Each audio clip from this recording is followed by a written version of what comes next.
High বন্ধুরা, good morning. আজকে ঘুম থেকে উঠতে একদমই ইচ্ছা করছে না, খুব ঠান্ডা ছিল, তবু উঠে বসে ধ্যান করেছি কিছুক্ষণ।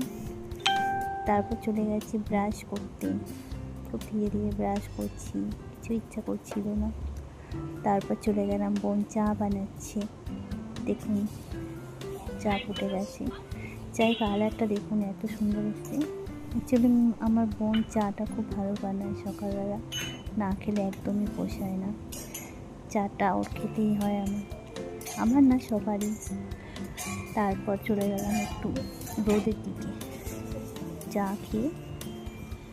চা খাওয়াটা কমপ্লিট করলাম, করার পর চলে গেলাম একটু বাইরে রোদের দিকে। যেতে যেতে দেখা হয়ে গেল দিদার সাথে, যে বাড়ি আমরা থাকি। দিদা আমাদের নিজের দিদাই বলতে পারি, খুব ভালোবাসি। আজকে একটু বাই বাই, টাটা।